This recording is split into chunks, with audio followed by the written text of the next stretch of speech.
We're going to build the best football team in the SEC Conference. We're going to build the best football program in the SEC Conference. You have now arrived at Stadium in Gale. The kick, it's been blocked again! How about it? It's been blocked again! It's going to heat one deep down the field. It's going to be to the goal line. It's going to be gone! It's a touchdown! And the Gators have won the game! Tyreek Cleveland! How about it? I can't believe what I just saw! Dropping back to throw. Pops and fires the ball over the middle. It's Dory! It's Dory! Got a touchdown! Dory got a touchdown! Oh, man! Dory's got a touchdown! Ahmad Black, in his final game as a Gator, takes it all the way home and sends Urban out the winner. You have now arrived at Stadium in Gale. Boys and girls, ladies and gents, welcome to another episode of Stadium Miguel. It's your favorite Uncle Silk. It's Dan. And Delatorre. Same corner, same time. Nick rocking the punters are people too shirt. I like that. Sure. It's missing a comma. Yeah, you need a pause in there. It's an Amazon purchase. Listen, it was $8. You get what you pay for. Now see Yeah, that. a couple more bucks, you could have got some punctuation. Yeah. 4 more bucks. They're printed by the characters, so you know. Yeah. 4 more bucks for the grammatical correct sentence on the right. shirt. Silk, how was your weekend, bud?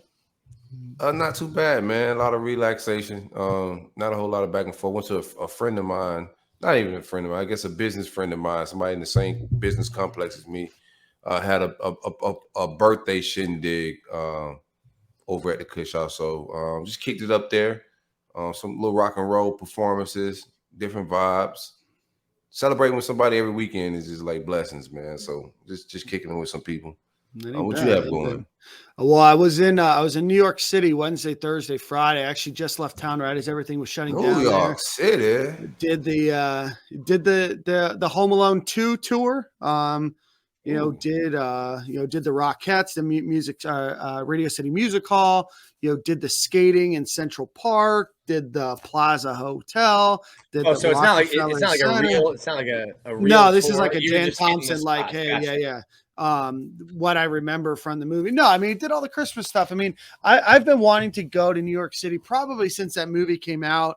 I don't know. I was like 4 when it came out. And so I've always wanted to go, but like life never like made it happen. But up in Pennsylvania for this week and the previous week with my girlfriend. So we drove up to New York City for a couple of days, had ourselves a ball. And like I said, we left at the right time because everything's starting to shut down there because of because COVID. But had an absolute blast, had some pizza. Just everything that you could ever want to do in New York City, but really had a good time. But I do have a funny story to tell you guys. True Sbarro, true New York slice. I saw that's you right. Yeah. Chicago pizza or New York pizza? New York. Give me New York. I think that there's a time and a place for a slice of Chicago pizza, but man, I don't know. It's too much sauce, too much bread. It's pizza casserole. It's just a little too much. You know what I mean? It's a lot. It's heavy. In the vegan heavy, world, it's good. I went to this. I had this vegan Chicago pizza that was next level fire. I do like that.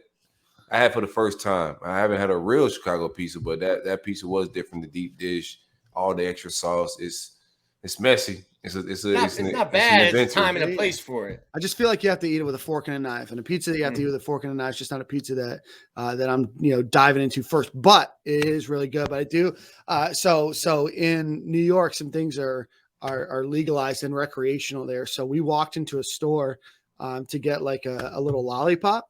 So things like in Florida are usually coming like 5 or 10 milligrams.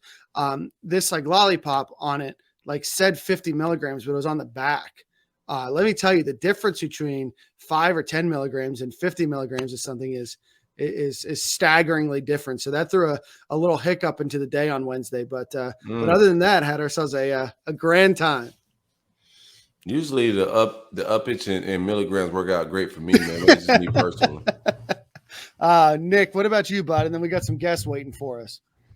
Yeah, it was just a nice weekend. We did some with a couple other couples. Did like a it's like the Cade Museum here. It's like a kids museum, but they had like an adult night. So had some drinks, walked around, looked at the lights down in downtown Gainesville, things like that. Easy, relaxing weekend. Nothing too big. Definitely not in New York like you. There you go. Well, Silk, we got a bunch of guests on today. We got Mohamoud Diabate coming on. We have Conner Clarke coming on to talk early signing day. We're going to get some trolls off when we do that as well. But before we do that, for the second to last time, let's give a shout out to Greg Brunt and Brunt Insurance. Shout out to the great folks at Brunt Insurance and Financial Services. Anything you need insured, from the Panhandle to the Keys, my man Greg got you. Visit bruntinsurance.com or give them a call at 954-589-2204. Home, auto, life insurance, business insurance, renter's insurance, anything you may need insured. My man Greg is the best of the best. Bruntinsurance.com or 954-589-2204. We are kicking it with the man himself, the general, the field general, Mohamoud Diabate. How you doing, my dude? What's up with you, bro? Doing good. Hey, man, I didn't show up to the pod shirtless, so I ain't feeling as good as you. You said what? I said I didn't show up to the pod shirtless, so I'm not feeling as good as you. Nah, see, I got to take off this whole brace and everything and put a shirt on, so I'm just giving you a hard time. Straight, bro. Well, what's going on with you? You had surgery, looks like? Yeah, so I don't know. My shoulder been bothering me like the last couple of years. And then, they finally checked it. And they said my labrum been pretty shredded for like the last 3-4 seasons. So I've been playing with that. You probably noticed I came off the field a couple of times this year. I'll tackle and my shoulder just pop out. So I've been dealing with that the last couple of seasons. So it's about time to get it knocked out. I'll be back in 3 months, back to normal. Mm-hmm. So it's something that I needed to get done because, going to the next level, that's something they're going to see at the combine and trip over. Pain threshold-wise, how does that feel, that popping out? Like, what is that like? I mean, it will be some plays, I might make a tackle, and the next play, like, if I even try to press somebody, it'll hurt. So it'll just be something you just got to be mentally tough about, get through it. I tore my labrum. I played baseball in high school, tore my labrum. Did they have to do the iodine for the MRI or no? Yeah. They injected something in there. That didn't feel good when they did it to me back in the day. It felt weird. Yeah. For sure. Then the cortisone shot that I got when I got mine, whoo! I felt like a brand new person the next day. Yeah, that cortisone shot. The cortisone shot to make you feel like it'll give you false confidence for real. I don't like those. For real. It made me feel good, but yeah, that whole pressing thing for baseball, anything over your shoulder was tough. But anything pressing, I remember going the first day of like rehab for it, and they put this like pink half-pound weight in your hand, and you're like, what is this? What is this trash? And then they had you lay on like a table and do like a side up like that, and I couldn't even like lift a half-pound weight after it. It was rough. It's crazy. He still can't do it, Mohamoud. Listen, let me live my glory days, Dan. Come on. Mohamoud's in his. I'm trying to relive my glory days here. Well, let's get into the interview. Let's hang out. Yeah. So let's get into the interview. Let's start kind of from the beginning. Mohamoud, obviously from Auburn, Alabama, went to Auburn High School. I think D. Finley, a guy that was here about a decade ago, went there as well. You decided to commit to the University of Florida, but touch us a little bit about your recruiting process. How'd you end up at the University of Florida, and what ultimately sold you to come aboard? My recruiting process, I was heavily recruited out of high school. I was blessed to, have most of the offers, anybody could wish for. So it came down to me, feeling like finding a situation where I felt like I'll be utilizing the best situation. I'll be in a situation to succeed. And, that year coming to my senior year of high school, that was Jakai. When Jakai was a junior here, snapping at Buck. Jakai was having a really strong season. Coach Mullen just got there. Everybody was winning. So I was like, okay, Florida definitely be a good situation that, they on the come up. I felt like I could play. I feel like I could do exactly what Jakai did, so I feel like it was a good situation. That's what it came down to, between LSU and Bama. I just felt like Florida would utilize me to the best of my abilities. How much of it for you was relationship with coaches, school, the town the school was in, academics, or just, hey, what's the football fit? What's like if you had like a pie ratio, a pie scale, like what percentage went to like each thing? What was the most important? I mean, personally, mine was like 60% how am I going to be played, probably 20% how quickly am I going to play, and then like the rest was probably just like miscellaneous. Because like I wasn't too much like Coach Sal Sincere recruited me, so I didn't get recruited by any of the coaches who coached me since I've been here. Like I ain't know none of them through recruiting. C-Rob, anyone. Like we just, of course, we knew each other, but we didn't have a relationship. But like personally, I've always been the player. Like I told Rob, like I don't really yearn for nobody like a coach to be my friend for real. Like I just need a coach. So like I don't really like I'm not a relationship guy. I'm really about I really just am trying to get the business done. Like let's come to work. You don't got to be nice to me. You don't got to ask me how my day's going.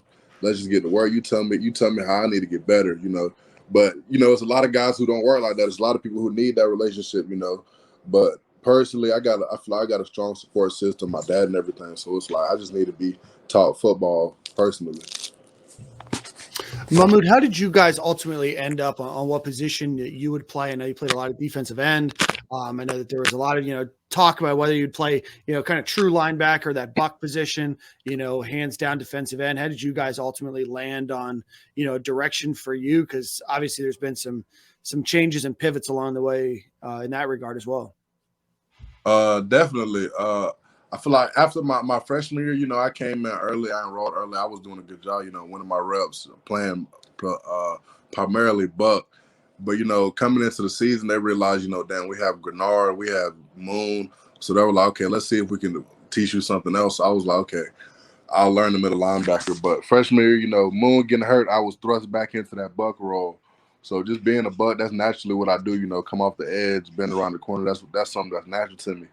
So, that's how I finished my freshman year. But going into my sophomore year, they were like, we want to make you kind of inside linebacker the first couple of downs and a rush on third down, which, that was always all right with me as long as I really got the rush on third downs, because that's what I feel like separates me. I feel like, I'm a good linebacker. I can cover good, but I feel like where I can change the game, where I can separate myself from people is when I come off that edge. So what is the process like? I don't mean to cut you off, but what is the process like when you're when a coach approach you about a position change and you and there's disagreements? What is that process like? I mean, if you like personally, like it's like if a coach come to you with a position change, that's really not like I ain't never seen that as like a request, like a hey, do you want it? It's like, hey, if they bring it up to you, like what you gonna say? No, I'm not changing positions. I'm staying where I'm at. Like these are the people who gonna put you in the game. So you try to, leverage the best you can, but it's like you really can't. And then at that time, freshman year, it's not. It wasn't how it is now, where you could just hit it. Like, you know what? I don't like this. I'm finna leave. Like that just. So it was like, man, you know what? I'm trying to play. Like regardless where it's at, I'm trying to play. So I'm like, you know what? I'll do it. I'll learn it and get on the field. If they're coming to you, basically, you're saying if they're coming to you with that question in mind, their mind's already made up, and it's like if you can't refuse. Yeah, if you tell them like, no, bet I'm staying where I'm at, they're like, cool. Well, you can watch the game with me on the sideline, and you can see what the other guys are doing. It's like they're not gonna move you to a position that's gonna play less. So it's like if they're offering you a chance to go to a different position, that's like, okay, you're gonna play more. Do you want to go? You want to do that or not? So come down and you want to play more. Everybody wants to play more, so you're going to do that. Mahmoud, I want to ask you just about scheme. I want to ask you about Todd Grantham. Obviously there's a lot of questions. There's a lot of people that don't know or do know, but have ultimately just kind of wondered schematically, Todd Grantham, what is his scheme, like to learn? Do you feel like it's overly complex? Or give us your thoughts and overall opinion of like the scheme itself. Not necessarily how it worked or not, but just the scheme itself. I definitely feel like it's a good scheme. The scheme has a lot that goes into it, but at the end of the day, what we realize with playing, you can play it simple, you can play it without anything, but it's gonna come down to that point where like you got to get a little fancy, because you gotta be able to hide what you're doing. You got to be able to, you got to be able to confuse the quarterback with different looks, different things like that. But the scheme wise, I feel like his scheme was definitely like an NFL scheme. You feel me? It's something that you really like. You really have to know what you're doing, and you have to know what your teammate is doing. You know, you really have to do your best to really make sure you understand your role in the defense. And when people do that, then the defense is going to work. But if somebody's out there and they're not really 100% sure on how things adjust or this is that, then you know it's going to be a kink. And a kink might be, hey, we missed a run fit and it cost us 4 yards, and a kink might be missed a run fit and it's a 40-yard touchdown. It just shows up differently. Just little things like I see people a lot on Twitter talk about our run fits, like, oh, our linebackers get bounced out the box. Well, really, it's not. A lot of times our job is to send it back to somebody else, you know. So it'll look like, oh, this man getting blocked. But really, no, we weren't getting blocked. We were sending it back to each other, things like that. Mm-hmm. So that's just little things that, you know, people who just know the scheme identify. Like a lot of times people might think that you got dropped off. Like, he got baked. Well, really, you know, I wasn't even covering him. I'm supposed to deliver him to the How frustrating is that part of it? Like the criticism from fans that really don't understand the X and O's of the game. I mean, honestly, it's incredibly frustrating. You know, you don't pay too much attention to it, but it's annoying when you got to see it. And it's really not even annoying for us because, like, we know the truth. Like, I don't care what a fan has to say because, you know, I know what the reality of the situation is. But it's annoying, you know, when our people's got to see it. You know, our parents, your mama saying, "Oh, this guy sucks." Like, but your mama don't really understand that they don't know what they're talking about. You know, so you know it's a weird situation, and really the most aggravating part would just be, you know, it's different if you take criticism from people who understand scheme, understand football, understand how football works. But you'll see things on the media like, "Why don't you do this?" And I'm like, and in my head, I'm like, man, if we would have done that, we would have gave up way more than we just gave up. Like, yeah, that's what it really comes down to. That's why you're sending off mean tweets on Twitter and not, you know, in the room coaching us. Because if we would have followed that would have not gone well. What was the process like? We talking about like the defensive struggle and the alignments and things that scheming wise, some of the things that malfunction. You were vocal about some of the things you were in disagreement why the defense coordinator was still there. I think you did it in a very respectful way, in a diplomatic way. What led you to doing that? Kind of saying that you was in disagreement or didn't like the way the defense was set up. It's not. It's like I feel like that day, like I feel like you could regard to the LSU comments, right? Right. Correct. Like I felt like I just didn't feel like responding just because I'm like, okay, it's gonna blow up even more. But like I feel like my intentions weren't really to like talk about the scheme, like saying the scheme was, you know, bad or anything. I really just didn't even want to talk about the scheme. You know, I wanted to revert the conversation to my teammates and our play because I'm like, being real, you don't get nothing good from going on the like media and being like, yeah, I don't like the scheme. Like, what? No real legitimate good comes from that. So. Really, I was so heated in the moment. I'm pissed off we lost. I'm pissed off we gave up so many rushing yards, you know. I'm feeling the responsibility. So I'm like, you know what, man, I'm not going to try to put this on another man. You know, I trust my teammates, bro. Like, because I felt like I was getting baited into saying I don't trust the scheme, which is like, you know, a lot of players, you know, might not be smart enough to see that coming, but I'm like, man, they want me to say I don't trust the scheme. But I'm like, nah. So I try to avoid that and say something good about my teammates, but it still got picked apart like I was talking about the scheme. Because honestly, like 2019, the scheme was working. Like our defense was on point because people were making the plays when they needed to be made. Like at the end of the day, you could call whatever you want. Like in like Sanford game, people pissed off by the play call. I mean, we were in cover. We were in cover one. Like we were in man. Like, how are you gonna get mad at Robinson? How are you gonna get mad at anybody when we're in man? Like, honestly. Real quick, you're talking about the Sanford game. I think the celebration after the game was more like the hoopla more than anything. What's your opinion about that? What was the vibes like? What actually went down? Like, this is how I felt for real. Like, I was the first person to walk in the locker room, and like it was people who were like, "Man, we shouldn't even be celebrating."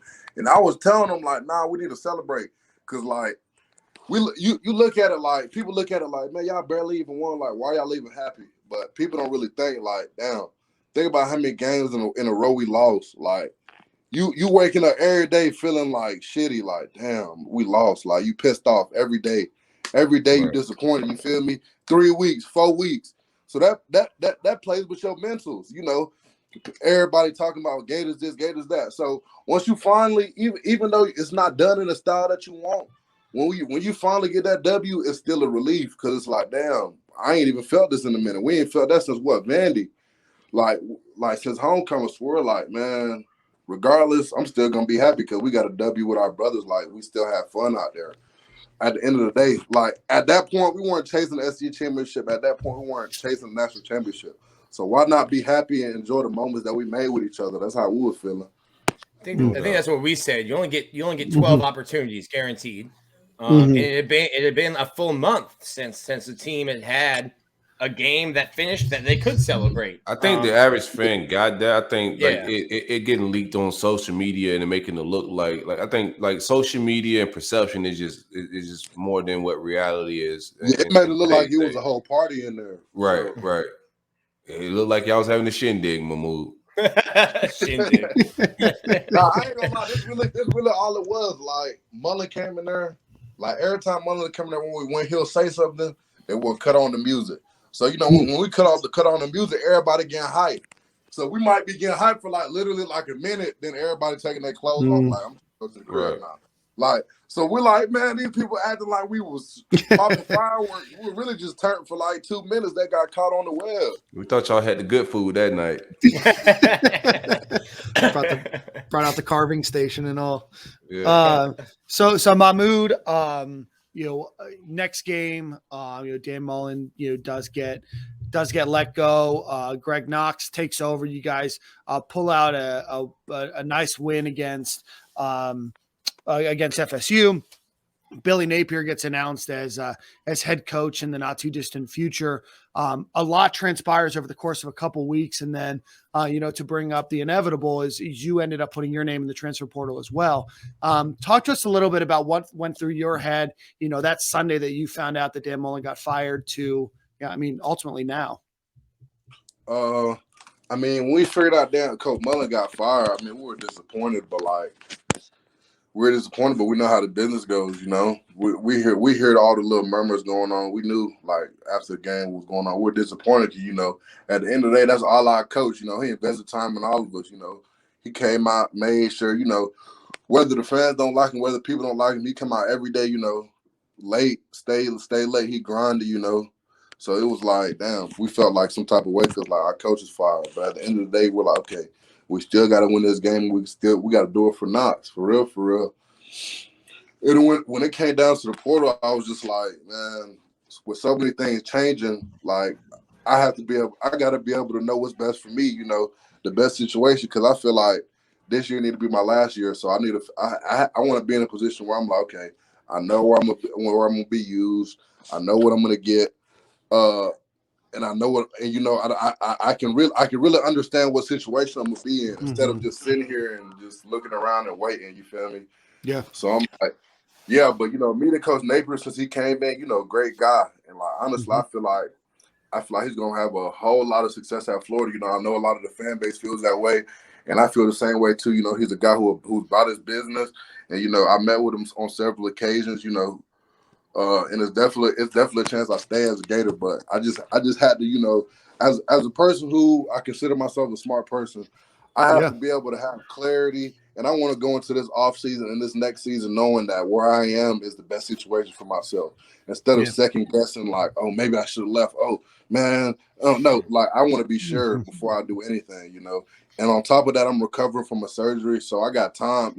I'm not in no rush where it's okay, I gotta start working out with the team in January. No, I got 3 months to recover, get my body back right. So obviously, go ahead. No, you good. So obviously you've had some conversations with Billy Napier. I'm sure you talked to new defense coordinator Patrick Toney. What have they told you? Obviously they I presume, based on your conversations and everything that you said, would love for you to stick around. And obviously you're an incredible, football player. But what have they told you about, what to expect, next season and how your role fits in? They just told they just assuring that they're gonna do like Coach Napier. The thing that I like that he keeps saying he's gonna show up to work and work hard for us. He's gonna try to make sure that we are in the best situation to be successful in all aspects. Physically in the weight room. Mentally. Being mentally sharp with the scheme and all that. So just seeing his success at the last school he was with, Louisiana Lafayette. It's definitely something that you can understand. Like, okay, if we buy into this, it's gonna be success. That's definitely what I'm gonna say. And Coach Tony, just meeting with him, he's a guy who has a whole lot of intelligence. A lot of intelligence about his scheme, a lot of intelligence about football. How to put players in good situations. So just meeting with them, I'm like, okay, you guys seem like a good match. We're just really waiting to see the rest of the style. How much do they? I guess you don't really have a linebacker coach yet, unless they're going to keep C-Rob. How much do they? I guess. Show you, hey, this is what we ran, this is what we're planning on running to try to help you make an educated decision. Because I think that's really what you're trying to do, right? You're trying to make an educated decision for next year. Educated choice, but I had a good meeting with Coach Tony. Going through the film, drawing up different things, being able to see, the way that he likes to do things, and I was excited about it, just knowing. And the tree of coaches he comes from, Ron Roberts, David Randall, things like that. You got to look into things like that. So. He definitely knows his stuff, and I feel like he's going to be really successful. Did they go over the food plan with you, Mohamoud? Yeah. He said that's getting fixed ASAP. Okay, I want to make sure. That's another thing, but y'all people always be like, man, them boys looking small out there. Like, yeah, I understand it feels like one or two people look skinny, but everybody look. Come on, bro. But. Everyone doesn't look skinny. David Reese looks like he's been eating weights. I don't know what they feed Zach Carter. They feed Zach Carter small people. What's that, Mohamoud? Man, David Reese, I don't know what he is. He got some his genes or something. Bro, him, Isaac Ricks. Isaac Ricks is like a bowling ball too. My guy is probably impressive. Real quick, let's talk about the nutrition thing. So what changed? So from some players, it's like, okay, at one point the food was good, but at some point it changed. So what really went down with the food and like because I don't think Nick Savage is a bad strength and conditioning guy. So I think and I've been around Florida at some point in time for like visits, and I've seen some of the nutrition things that they take the kids through the Gatorade station. What changed? Was it the pandemic? I don't know. Nah, really, like, I mean, it's just always been like that. Like, since I came in, like, it was always like that since I came in. People were just like, it was different, like, beforehand. But I kind of, all I'm gonna say is, I ain't gonna lie, I gotta keep the nutrition talk short. All I'm gonna say is, I've been talking. Hey, you it's still feeding him, Silk. Yeah. Like, you want more of that Jamaican bacon? I feel you, fam. Yeah, I ain't trying to wake up with no egos tomorrow. So I gotta, yeah, no doubt. But it will be fixed. I've been assured by the proper powers that it's gonna be fixed, and I trust them that it's gonna be fixed. Coach Napier told me himself when we come back in January, it's gonna be completely different. So I trust him, and I think it's gonna get done. Let's stick on the food. What's not the UF food? What's your favorite spot in Gainesville? Local eats. Bro, I don't know, bro. Gainesville don't got nothing good to me, honestly. Mahmoud, we got to take your mentions are going to be flooded tomorrow. We got to take you to Embers for a steakhouse. We got a little steak dinner for you, Mahmoud. Oh, Miapa? Nah, I don't like Miapa. I mean, the food in Gainesville, man, I sit in the car for an hour thinking about what I'm finna eat, man. I don't know. The food's not that good. Tell the people, give me suggestions. Yeah, Nick, give him the lay of the land. Where you go, Nick? Nick will take you to Embers. What kind of dietary restrictions do we have? I just don't eat pork. I eat everything else. But I got a couple great steaks for you. We got some good burgers here. You just haven't been taken to the right place, Mahmoud. Gainesville I've been here 10 years now. Gainesville has gotten so much better since when I first got here. When I first got here, it was like fast food and that's it. I need some, I'm from Bama. I want some soul food on every corner. Some chicken and some beans and some, I want to pull up in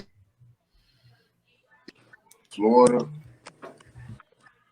right, Florida, the food here, it's just regular food like Don't say Florida, pizzas, say burgers. Gainesville, bro. Don't blanket my whole state Nah, like that. yeah, for sure. I'm tripping. Gainesville. Can you go to Temple? Like I'm finna go to Temple in a couple of days. I'm gonna be at the game. Like that's the food right there. That's where the real food at. But Gainesville is like. I agree.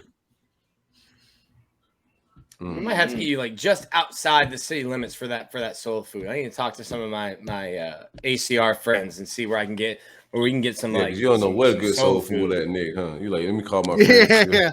Nick, I'm talking talk about to friends. I'm trying to take him to my place, Embers, bro. I'm trying to take him and get him. Embers is soul food? Nick's gonna Embers is a steakhouse. Applebee's. Oh, nice. Applebee's. Nah, I seen the menu for Embers. I don't pay them prices. We're gonna work out an NIL deal. Silk's gonna pay the bill. Oh no, that's not in the contract.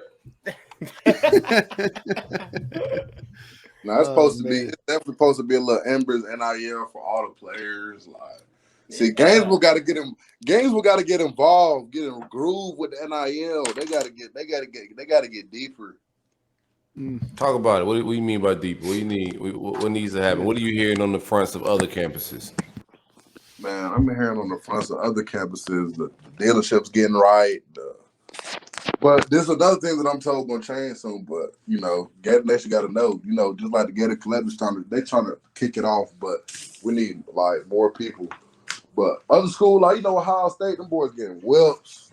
Oklahoma, them boys getting whips. Like, you feel me?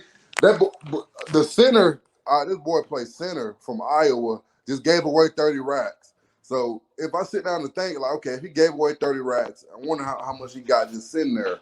So it's like, huh? You don't think he gave the whole bag away, is what you're saying. They also won more games, Mahmoud.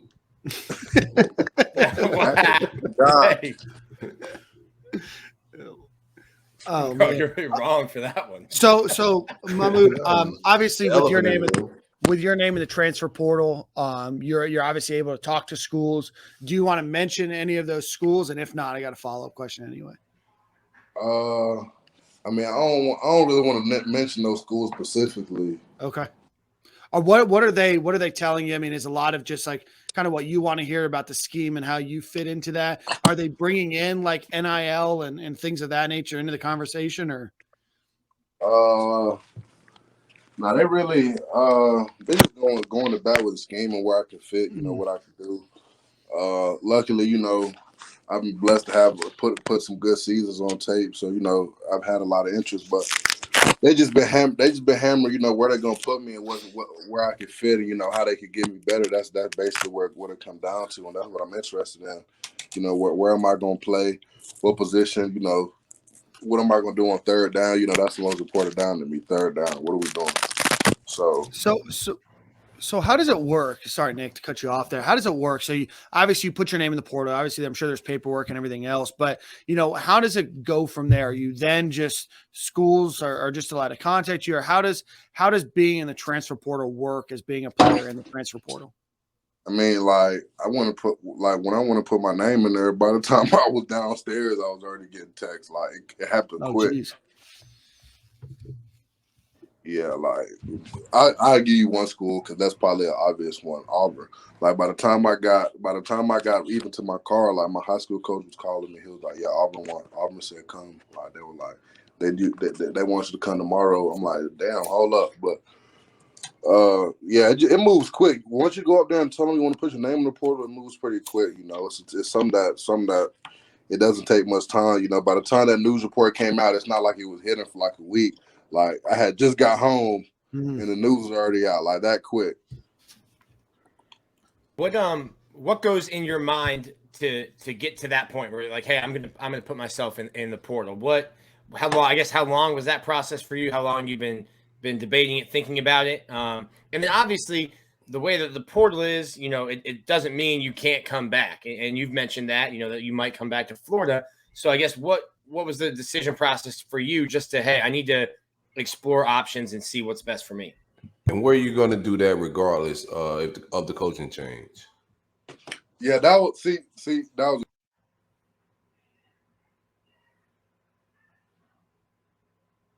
He left. He's like, that's too good.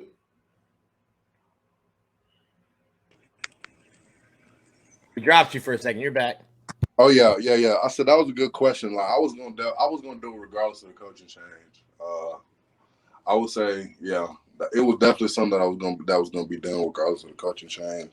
And I'm saying the coaching change is kind of, I wouldn't say a boost, but it kind of gives more reason to, look deeper at Florida, like, because things are going to change around here. Things are going to be different. But it was definitely something that, it doesn't have anything to do with Napier. It had nothing to do with, the head coach selection. It was something that I had already, discussed with my family, that was going to be the best thing to do moving forward. I find that interesting that you say that Florida almost gets a boost because things are going to change. Or things have changed with the new staff. Yeah, because I definitely feel like the administration is listening to the players, the coaches. Coach Napier is coming and listening to the players. So, that's a good thing to have around. That whole vibe. Coach Napier, I know he met with me. He was like, he's going to meet with every player. He wants to know what everyone's thinking. Mr. Strickland's been incredibly helpful, listening to the players, asking what we need, asking what our opinion is on things. So I feel like, as a player that they respect and a player that, they always ask my opinion on different things, I had to, give that respect back in the adverse. Like, okay, I'm gonna give you a chance to sit down and see what you're about and see how you want to build this program. Because he's come in and been nothing but respectful, been nothing but great around the building. Everybody loves him so far. So him and Mr. Strickland, everyone, I definitely had to sit down and listen to what Florida's saying. Well, I've always go ahead, Dan. Go ahead. No, go ahead. So Mohamoud, I guess my final question is, I mean, you kind of answered it there, but how are the players, taking on to the new coaches and new coaching staff? I mean, there's going to be new strength and conditioning staff. I mean, there's just a whole new, group of people. How has that transition gone with, the, coaches that are still there, still trying to train up the team? Obviously, it's been kind of sad just because you're gonna see your familiar faces, the people that you've grown to love and respect leave. But it's kind of like, I don't know. It's like when you realize, like things are done, and instead of getting mad, you have to sit back and think, maybe this is gonna make me a better player. Maybe this is gonna be better for my program and my teammates. So those are the things you got to sit down and really consider. And I feel like the team's really been understanding that, you got to play football. The coach doesn't matter. Like, you know what you want to do. You came here to Florida with a goal to get where you wanted to go. I came to Florida with my goals, and my goals weren't really attached to a coach. They were goals that I had for myself. And I feel like a lot of my teammates share that same thing. So people are really excited just to listen to Coach Napier and learn from him and learn from the staff that he's building, because he's building a great staff. So, yeah. It seemed, well, you had like a very business approach to recruiting to begin with, but it seems like from what I've talked to and talking to guys that have come to Florida or have left Florida that have been in the transfer portal, it seems more business because, like you said, you're trying to make last year your next year. So even if you left Florida, it's like, hey, I'm trying to be at this place for 1 year, and then, move on to the league. But it seems like it's a very business-minded approach that you have to being in the transfer portal. Yeah, it definitely has to be a business-minded approach, because if you just consider this like, I feel like so many people can approach this like it is just a game. Like, it is a game, but at the end of the day, this game could win or lose you a lot of money, and a lot of opportunities to help a lot of different people. Coming from a background like I come from, I know me and Silk talked about it. My parents being immigrants and everything like that. I'm in a position where I feel like I really want to succeed.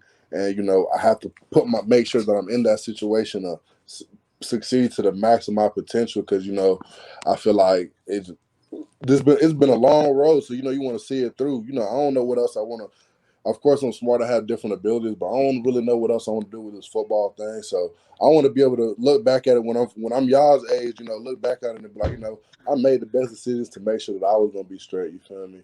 Because at the end of the day, nobody else is going to look out for you when you're 35, 40, 30. Like, nobody's going to look out for you. You have to put yourself in a position to, make the most money you can in this game while you can play it. Already. Awesome. Well, Mahmoud, we absolutely appreciate it. Obviously, we wish you the best in your recovery and your search for what you want and where you might end up, whether it's at the University of Florida, maybe somewhere else. But we absolutely appreciate the contribution to the University of Florida and to the Gator Athletic Program. Mahmoud, for those that want to follow you on social media, where can they find you? My Instagram is my first name, Mahmoud, __. And then my Twitter's Diabate11. Awesome. Well, we appreciate it, dude. Thank you so much. Get better, and we'll talk to you soon. Hold it down, I appreciate man. y'all. Yeah, we appreciate you, Mahmoud. All right, no problem. Mohamoud Diabate, great interview. Great guy, great interview. Really good insight into his process, into his mindset and his thoughts. So really enjoyed that. We got another always great vibes from Diabate. Well spoken, well thought out. I mean, just an incredible young man, and certainly wish him the best. I know Billy Napier and the Florida staff want to do whatever they can to try to keep him in Gainesville for at least another year. So, but before we get into much else, let's give a quick shout out to our friends over at Home Field Apparel. Visit them at homefieldapparel.com. It's probably too late to get a t-shirt before the Christmas holiday, but who says you can't buy something, print out what you bought them, and then put it in a bag and say, hey, this is coming your way soon. So visit them, use promo code Stadium and Gale, all one word, get 15% off your order. They're going to be dropping a bunch of new stuff in January and in February. So again, use promo code Stadium and Gale, get 15% off, and visit Home Field Apparel. And yeah, I guess that's the ad read, huh? We're welcomed. Great job, Dan. By Conner Clarke of Sports Illustrated. Conner, previously of Rivals.com, also the co-host of the Stadium and Gale Facts Only podcast that we absolutely need to hit a restart button on here soon, Conner. But welcome, my friend. Absolutely. Thank you guys for having me on again. Always a pleasure to join you guys, talk a little bit of recruiting and obviously all that is Florida Gator football. Absolutely. Absolutely. So Conner, we brought you on. You are the resident expert when it comes to recruiting. We had our national signing day last Wednesday. Gators end up with a class full of some familiar names and then some unfamiliar names. So Conner, let's really start to break down what the Florida Gators, what happened to them last week. So on 247, the Gators currently ranked 51st in the country with 10 commits. I believe of those, 9 of them signed. Jalen Farmer being the only one that didn't. So let's talk about a couple of the big names and the bell cows of this class, Conner, with Kamari Wilson, safety at IMG Academy, the number 2 ranked safety overall in the country, announces that he's going to come to Florida on Wednesday. Talk to us a little bit about Kamari Wilson. We haven't talked about much of him on the show, and ultimately how are the Florida Gators able to land him? Yeah, Kamari Wilson, one of the nation's elite prospects, not just at his position, but across the entire country at all positions. Someone that for the last 6 months or so had been silently committed to the Georgia Bulldogs and looked like for all intents and purposes he was going to sign there. Billy Napier got his staff together pretty quickly as far as the people that would be communicating with Kamari, and Patrick Toney, who will end up being his position coach at Florida, as well as the co-DC, and then Corey Raymond, who previously had a relationship with him at LSU, was recruiting him hard to Baton Rouge. Got those guys on campus, wasted very little time getting in contact with Kamari and really all of IMG Academy, where he was able to go down there the week before the early signing period, go visit several prospects at IMG and tell Kamari how much of a priority he was to the staff and to Florida's class. Was able to, in about 9 days, do something the previous staff wasn't able to do after having 3 years of relationships, and that was to get him to ultimately commit and sign with the University of Florida. I mean, that's a huge get. The Gators pull one. Was this a name? And when did you start hearing, that he might come to Florida? over, Georgia or some of the other programs that were involved in his recruitment? So his name came up, like I said, right about after Billy Napier went down to IMG, was able to speak to him, and not just him, but his mother. I think Billy Napier kind of expanded upon that in his National Signing Day press conference, where he said he went and spoke to Kamari at IMG Academy, and Kamari told him, "Coach, you really need to talk to my mom." Billy Napier ends up going and meeting his mom at a Sam's Club to go speak to her to get them to secure an official visit for that December 10th weekend. They have a fantastic time. It's my understanding that on that weekend, Kamari Wilson told the staff that he would be attending the University of Florida. But unlike some previous things that have happened in the past, he didn't just rest on his laurels after hearing that. He continued to remain in contact with Kamari and his family all the way up until pen met paper, and they were able to pull it off in the end. That do IMG we know? curse. Yeah, IMG curse. Pulled it off quick, right? In 9 days, he ended a curse that the last 3 coaches could not. So 11 years. Well done for Coach Billy Napier and his staff to not just pull a kid from IMG Academy, but to pull one of the best in the country from that program. So I know one of the not deciding factors, but a relationship. Recruiting always goes down to relationships. And Shamar James is one of the guys that has a relationship with him. How much of that was in decision making? How much was Corey Raymond? How much was the depth chart? What was the overall sales pitch? Do you know? So it's a little bit of everything. Like you said, Jamar Chaney is a huge part of why Kamari Wilson is at Florida. He's not the only part, but they have a fantastic relationship. They're both from the same area in Fort Pierce. Jamar Chaney was the person that gave Kamari Wilson his first offer when he was at the University of Florida as a freshman in high school, I believe. And then once he left for Mississippi State, Florida not necessarily completely fell off, but that relationship did seem to kind of lessen throughout the entire process. Like I said, I know Billy Napier was a huge part of it because he personally recruited Kamari Wilson. Corey Raymond, again, like I just said, was somebody that recruited him hard to LSU. As soon as he got over to Florida, wasted very little time making sure he reached out to Kamari. So it was really a joint effort between all of those guys.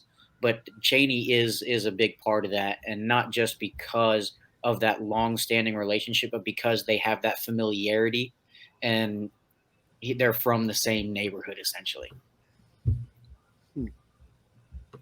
So Gators get a great get in Kamari Wilson. Excited to see him. The Gators also secure is actually the last commitment of the day. The Gators' second highest ranked prospect, Shamar James, a guy that committed to the Gators back, I think, over the summer. Decommitted after the coaching change, and then re-announced his commitment on early signing day after I think a staff of about 40 people spoke before he was able to give his announcement. But how were the Gators able to get Shamar back into this class, one of the top linebackers in the country? That one is a huge testament to Patrick Toney. I think it was about 3 days before the early signing period started, Shamar James announced that he had narrowed his schools down to Alabama and Georgia. And for all intents and purposes, it looked like he was ready to sign with the Georgia Bulldogs. And then enter Patrick Toney into this recruitment, was nonstop, relentless recruiter with him. Obviously, Chase Clark, who he's very close with and is from the Mobile, Alabama area, was a big part of that recruitment as well. But Toney was relentless. Talked to him constantly every day, all day pretty much, and was able to sell him on his role in Florida's defense, their need for immediate linebacker help. And Shamar James really felt comfortable with Toney and his vision for him in the defense, and ultimately ended up signing with the Gators. And as you saw from when he announced, he didn't make his commitment until – was scheduled to be about 6 o'clock. It didn't end up being until after 7. But as soon as he announced that decision, they tweeted out that he had joined the family, and you're only allowed to do that once their national letter of intent is in. From what I'm told, his letter of intent was actually in pretty early in the morning because Florida was able to kind of seal that deal the night before and very early on early signing day. Mm. And that's the thing that schools will do. Like if they get if a guy has a commitment at 6 p.m., they get the the NIL at 8 a.m. Hey, we're not going to tweet something out and ruin his his moment. And that's something that'll happen all over the place. But definitely, Florida felt good about Shamar and knew very early on signing day that recruitment was over. Well before he said it to everyone else. Two big positions of needs right there. Safety is a position that's been struggling here, recruiting wise and also developmental wise. Probably our best safety get since Keanu. Mm. Yeah, absolutely. He's like I said, one of the elite safety prospects in the country. He actually reminds me a bit of Keanu Neal with his ability to play physical. He's sometimes he's a walking penalty waiting to happen because he loves to mix it up. He likes to hit, come downhill, but he's a fantastic prospect. Same thing with Shamar James, an uber athletic linebacker, already has good size, not kind of those tweeners that you've seen Florida take in the past where they're 6'2", 195, 200-pound linebackers. Shamar James is a legit 215 pounds or so at this time, and somebody that can also add a little bit more good weight when he gets to campus. And just, like I said, uber athletic. He plays wide receiver for his high school and makes some impressive plays on the offensive end. So then let's see. Chris McClellan, just moving down the list here, and we'll move at a little bit faster pace. Chris McClellan, a guy that committed to the University of Florida when the Gators did not have a head coach, ends up visiting both UF and Oklahoma, a guy from Oklahoma, announces his decision. How is Billy Napier able to keep him in this class? Because I think a lot of people kind of wrote him off to Oklahoma or elsewhere. Yeah, everything I had heard going into that last official visit weekend was that everybody expected Chris McClellan to take his Friday, Saturday trip to Oklahoma, flip his commitment from Florida to Oklahoma on Saturday, and not show up to Florida on Sunday. So him getting on campus on Sunday was a huge deal for Florida. I know Nick Evers and a couple other people were trying to recruit him over to Oklahoma when they made that flip. But McClellan, I guess, realized he knew he wanted to be at Florida. And Billy Napier and the staff did an excellent job of selling him on their vision in the program, and they were able to keep him as a part of the class as well.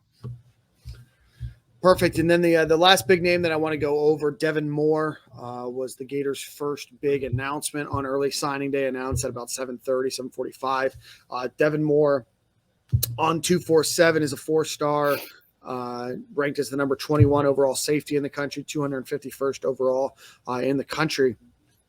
Talk to us a little bit about how the Gators were able to get Devon Moore, previously committed to Notre Dame, had decommitted, but Notre Dame was still heavily involved. But how was Florida able to get involved, so quickly and able to secure another 4-star for their class?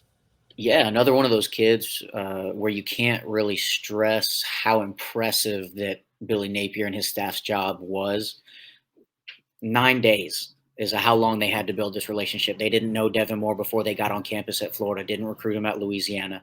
So as soon as they got on campus, Patrick Toney went down, visited Devon Moore in home, and came away extremely impressed with the young man. 6'3", 190 pounds or so. He's listed as a safety, but they're going to play him at corner first. All of his tape throughout high school is at corner. Big, lanky kid, flips his hips well, great ball skills. And they were able to get him on campus for the official visit weekend, December 10th again, along with several of these other kids, even when Notre Dame was trying to get him back on campus.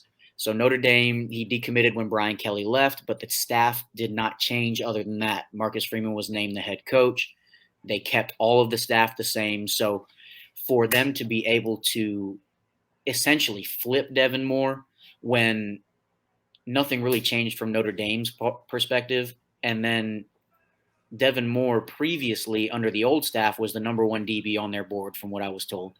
And they had a coach that went to the same high school as him, weren't able to secure that commitment. And then once again, I can't stress it enough, in 9 days, they were able to create that relationship, sell him on their scheme, their vision for him in the defense, and then ultimately secure a commitment and a signature from one of the top defensive backs and one of the top prospects in the state of Florida.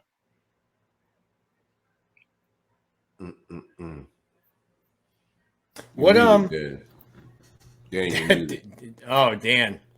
Go ahead. Tough scene. Go ahead, Nick. Sorry. Yeah, tough scene. You two can laugh at me. It's interesting. Like you said, you really had 9. Like when we talked to Billy on early signing day, he was like, "We played in a conference championship 10 days ago." Yeah. I think really impressive.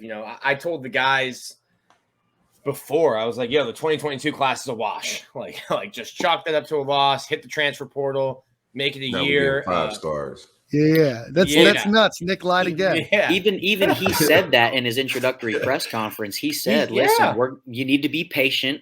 We're building for the future.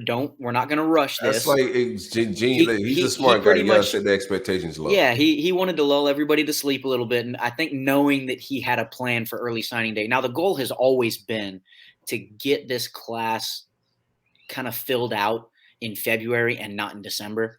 So they're obviously going to make some plays at some kids here coming up in February for National Signing Day, but they're going to be portal heavy for sure. But he definitely tried to temper everybody's expectations. I think knowing in the back of his mind that he had a little bit up his sleeve for early signing day. That's a Nick Del Torre life move. You set the bar as low as you possibly can so that when you meet it, and then if you exceed it, the praise you get, just keep that bar low. As low as you can. Yeah, just ask Lauren. So but I wanted to ask how much. So obviously the transfer portal, the guys in the portal, we just talked to Mahmoud. They'll wait to make decisions probably based on what happens in early signing period in February. They've got plenty of time. There's no rush for them to get onto campus. Spring balls, but not till March. What do you think Florida does now? I think there's like just over 6 weeks until National Signing Day. Do you start to see kids from the transfer portal go, or who are some targets, some guys that you think are still left there? The dust has settled. Where does Florida go? Florida and Billy Napier go now? Yeah, so there's already a few kids that have set official visits for that first weekend back after the dead period, January 14th through the 16th. One of them being a wide receiver that was previously committed to USC and current Florida wide receivers coach. I think it's Kerry Colbert. I think I'm pronouncing his name properly. Is Caleb Douglas. He was a Baylor commit, decommitted from Baylor, committed to USC, and then decommitted from USC. So wherever he decides to sign will be his third commitment, but he did commit to play for the Trojans and Kerry Colbert back, I think, a few months ago. He'll be on campus January 14th. Trevor Etienne, younger brother of Travis Etienne and running back out of Louisiana, is scheduled to make his announcement on January 8th as of right now at the All-American Bowl. Somebody that has a final 3 of Florida, LSU, and Clemson. I think Florida's in a good spot for that young man right now. He is also supposed to visit on the 14th. And then you've got 2 commits that are going to be visiting the 14th as well that have already signed in Tony Livingston, who the staff is actually going to bring in as a tight end, where the previous staff was going to try to bring him in as an offensive lineman. And then you have Jamari Lyons, one of your defensive tackle commits, who's also going to visit after signing.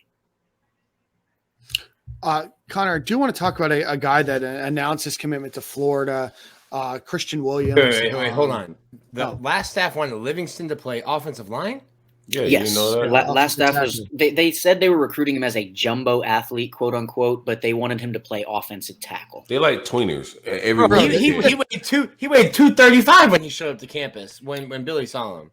Yes, that is correct. Yeah. There's rumors that he was about 200. There's rumors that he was about 255 or 260 pounds at one point, and then started playing more basketball. Right. Lost about 30 pounds or so. Connor, I'm listening. Plan. Sorry. The lunchable plan got me. Yeah, the 235 lineman didn't matter because we had a lunchable plan for him. But what was it? The Jamaican bacon or whatever? Shout what was Penley Graham say? Jamaican bacon. Bacon. So Connor.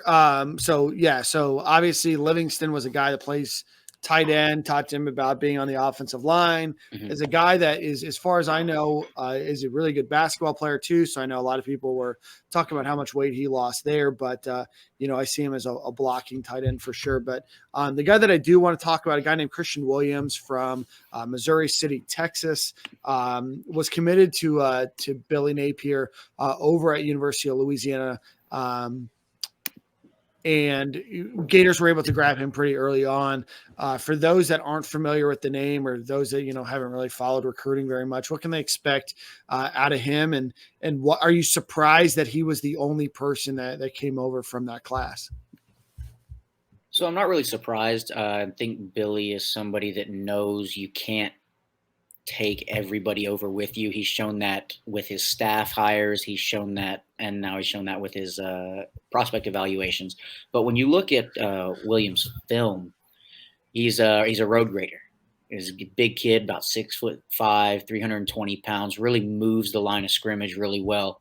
And a lot of people were giving Billy a little bit of flack for his first commit being somebody that he flipped from Louisiana. But this young man has impressive film. Somebody that will be able to move, like I said, be able to move the line of scrimmage. And really, I wouldn't question his offensive line takes at this time, because his offensive line was up for the Joe Moore Award this year.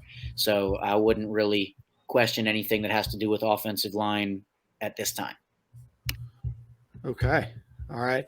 So Gators grab, I think you mentioned all of the names. They also get Trey Smack, a kicker from Maryland, who is ranked, I believe, a 6-star on one of those sites. And then Gators still have Jalen Farmer committed, but he has not yet signed. Connor, obviously, I know you mentioned a number of names. Any other names that Gator fans should be anxiously waiting on pins and needles to hear about? So there's a couple names that I didn't mention yet that are ones to watch for. One of them is going to be someone that the timeline is actually pretty familiar with, and that's Robbie Roper, the quarterback from Roswell, Georgia. Somebody that the QB analyst, I'm spacing on his first name, but I know his last name is O'Hara. He went to go see Roper. There's rumors that an offer could be coming soon for him. And then also I've heard that 4-star defensive lineman Caden Story out of Alabama. He's an Auburn commit that did not sign with the Tigers in the early signing period. I've heard that Florida has reached out to him, gauge his interest, and are trying to get him on campus in January as well. And then as far as transfer portal guys. Quick. Oh, sorry, You're still on quarterbacks. I thought you were jumping off quarterbacks. Yeah, I kind of bounce back and forth. I apologize, Nick. I'll structure it better next time. You're good.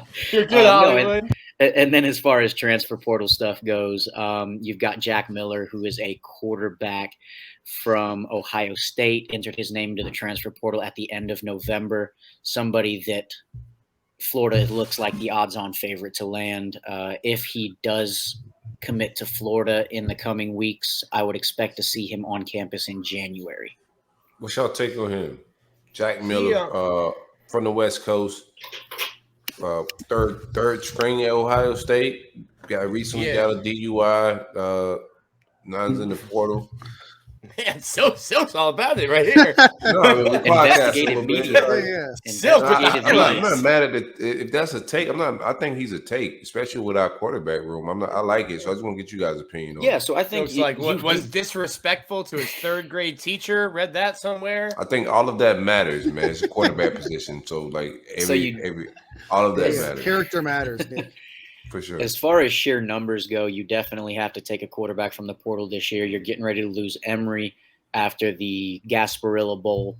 And then your quarterback room looks like Anthony Richardson, who's been injury prone since he's touched the field, getting to Gainesville. And then you have 2 true freshmen. So you have to take a kid from high school, and you also need to take one out of the portal for depth reasons.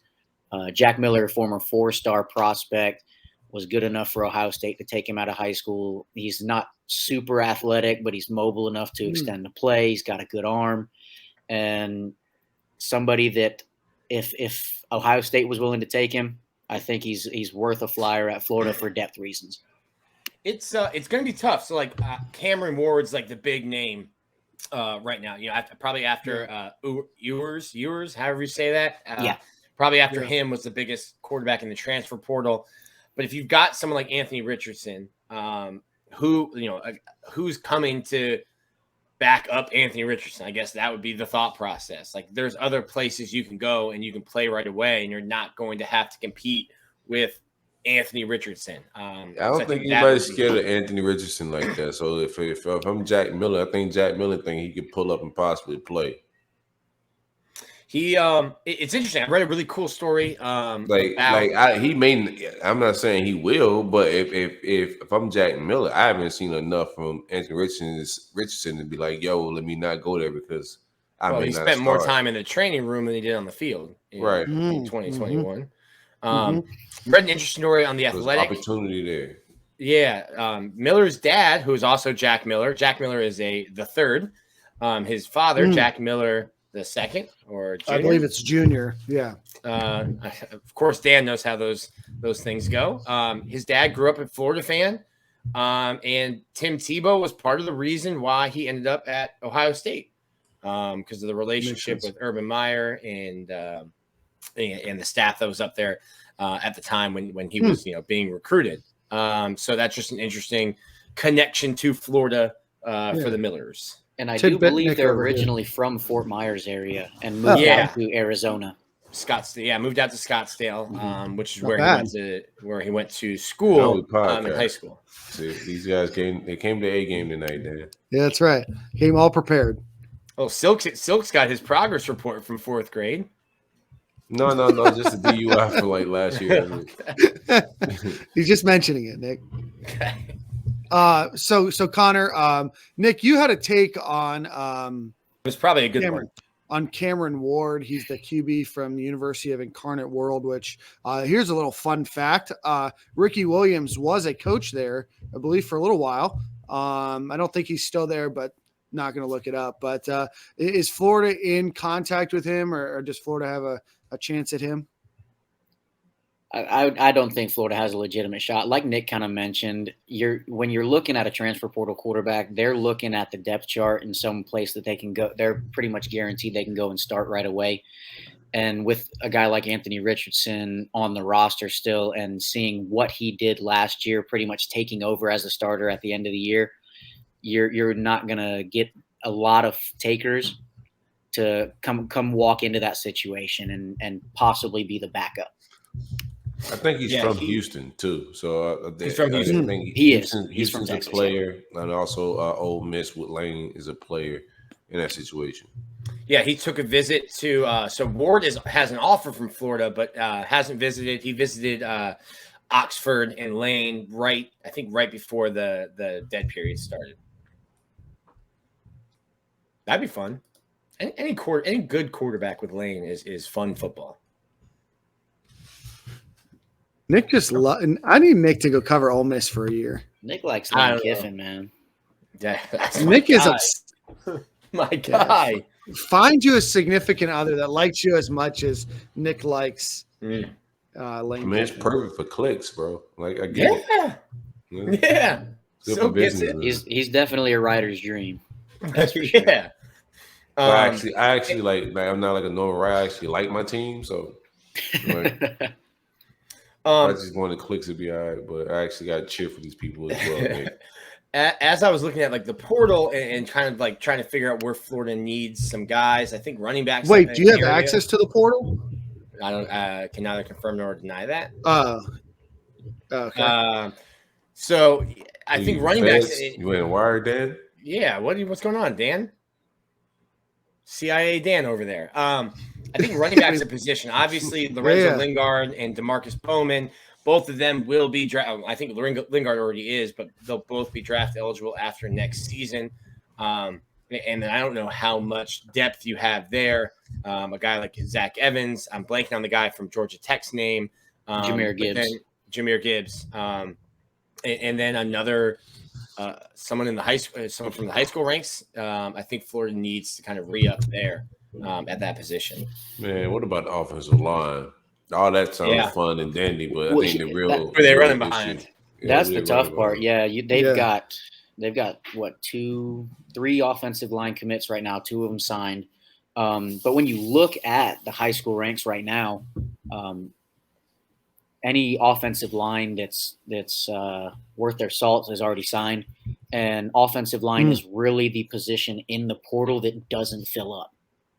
And when they do, they're gone fast. Right. So it's going to be real hard to try and build the trenches on the offensive side of the ball with the portal. You have to do that. You really have to do that at the high school level. And unfortunately, the previous staff left Billy Napier and his staff in a real bad spot in that situation.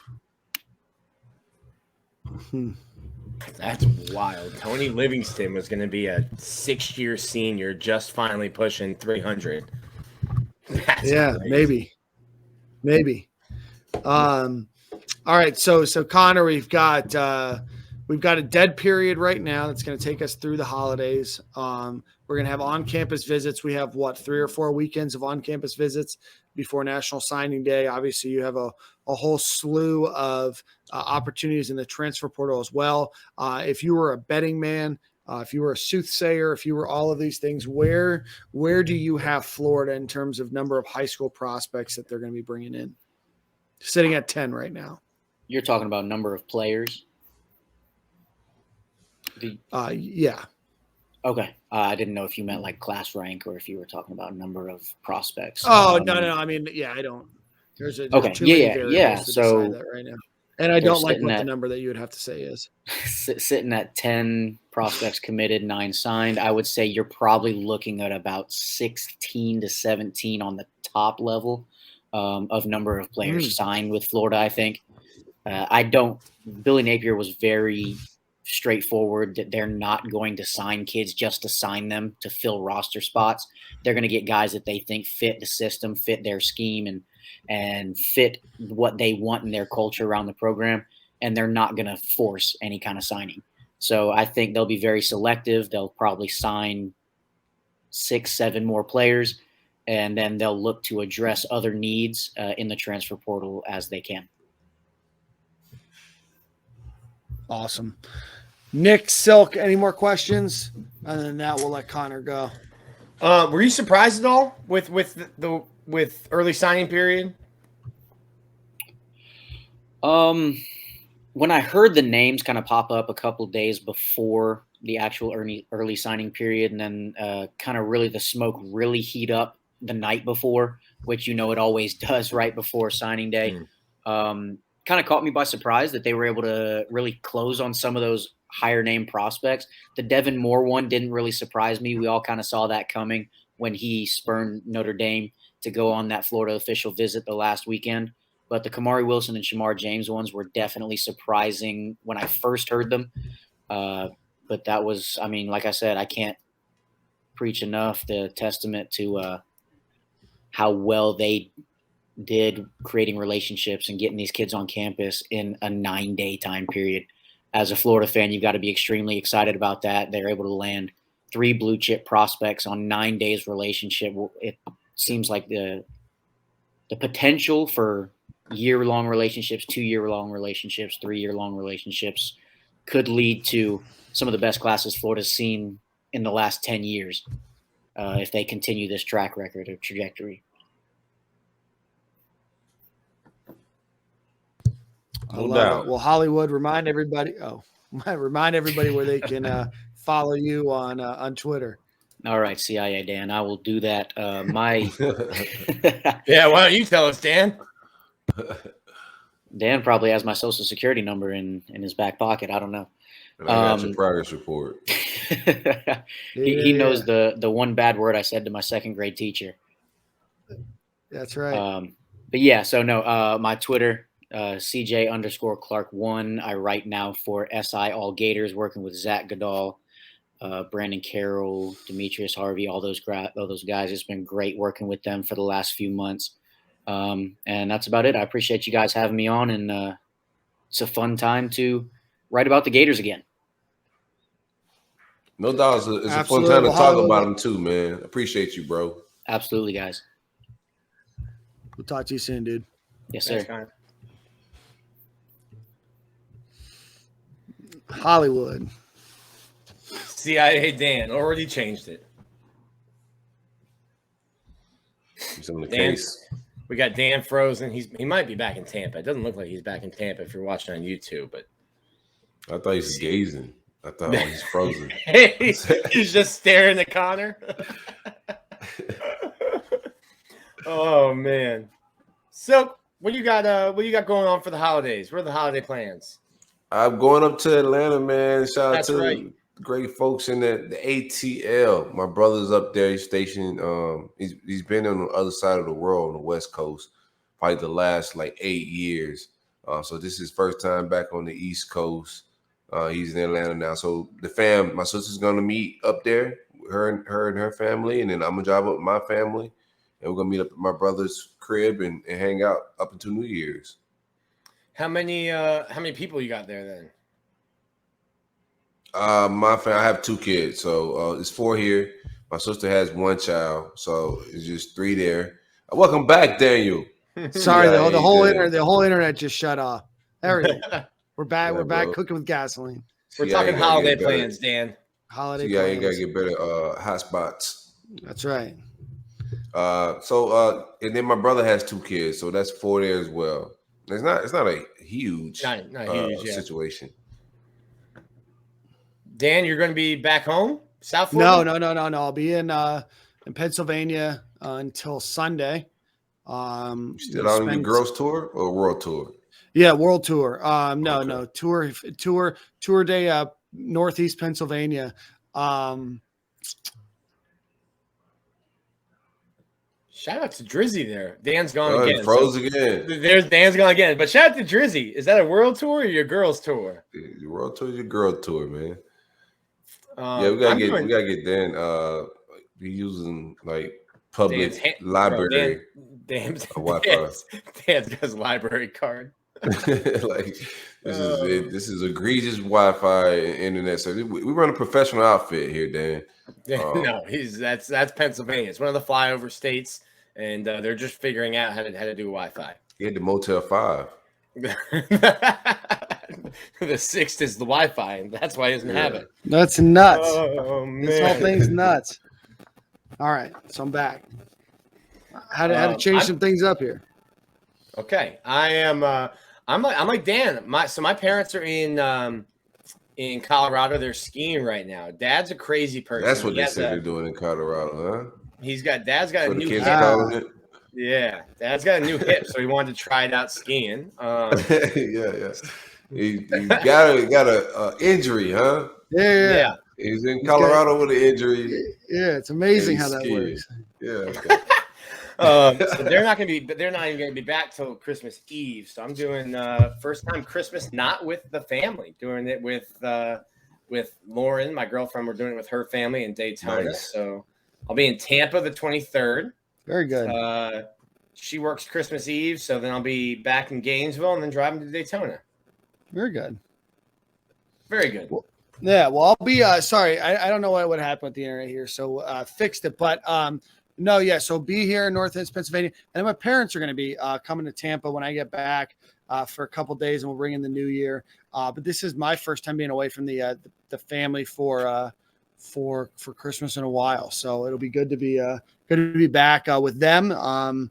But yeah, it should be a relatively interesting. So what is your time. day like Christmas Day? Like, what are you doing Christmas Day? You're not with family here, so we've got we've got a bunch. So Brooks' family is large, and they are very, very close. So they've got all sorts of shenanigans for Christmas Eve and Christmas Day planned. Mind you, I've already met all of them. Is this like a meet the Fokker situation? Well, no, because I've already met them. So it's just they're just they all hang out together. So it'll be a ton of fun.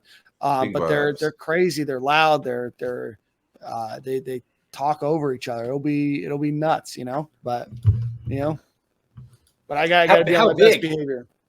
How big? How large is the family? How big are we talking about, like Christmas Day being? Probably like 20, 25 people in one household. Yeah, that's an event. That's an event. We've passed shindig to event. Yeah. This is a gala. Cars at the door. A gala. Yeah. What? Yeah, that's right. So that's interesting because here in Pennsylvania is very, very different than like Florida. They don't care a ton about like doing the Vax card thing, which, mind you, if you go to New York City, like if you walk into any place, it's Vax card and ID, like right the second you walk in. But here they care about it a little bit more. But she's got a lot of family that's in healthcare, a couple doctors, a bunch of nurses, so they're taking it a lot more seriously than than Florida did. So it'll be interesting. But no, we'll keep our distance and do what we have to do. But no, it'll be good. No doubt. You mean any ATLians or anybody that got some ATL vibes they want to kick my way and let me know to go check out, hit me up on the Twitter, on the Bird app. Let me know what's up. All right. So we've got some that was pretty good, Dan. Yeah, thank you. I listened to a lot of Birdman in my day. So before we talk about staff additions, things of that nature, Game Time Sidekicks, go visit them, GameTimeSidekicks.com. Use promo code Stadium, get 10% off the best vacuum sealed steel glassware or drinkware that you're going to find. Over 350 different schools. They're going to be doing a lot more with NIL. They're going to be doing a lot with the Florida Gators, a ton of Florida Gator products, a ton of other colleges and pro sports teams. So check them out, GameTimeSidekicks.com. Promo code Stadium. I know Silk uses them. I use them. Nick uses them. I know a lot of you guys have enjoyed it as well. Again, promo code Stadium, GameTimeSidekicks.com. Well, leave the house without it. Say what? I don't leave the house without it, man. Very good. Very good. So the Gators. Ready, you ain't got to get ready, Dan. What's your favorite one? I know you missed one, didn't you? My favorite one, the one I don't have, the white one. The one. black writing. That's my favorite one. And so, hook me up with that one. Yeah, that one's gas. I like that one. You know what? But I do like the one I have like that. That's regular orange and blue. So that's my favorite one as of now until I get that white one right there. I'll email them and see what we can do to try to take care of you. I appreciate you, man. All right. So the Gators are seemingly announcing a hire a day. So I'm going to try to do this in some sort of order, but I don't think I'm going to be able to do that. So did we talk about Darnell Stapleton? I think we did. He was announced last Monday. So since then, the Gators announced that Kerry Colbert is going to be an assistant coach over wide receivers. Kerry Colbert, previously of University of Southern California, as well as a guy that played a bit in the NFL, announced as the Gators' new wide receiver coach. His connection back to Billy Napier, as they shared some time at Alabama during the 2014-2015 seasons when he was an analyst. So he played in the NFL for the Panthers, the Broncos, the Seahawks, the Lions, then something called the Sacramento Mountain Lions of the UFL, and then with the Kansas City Chiefs for a little bit.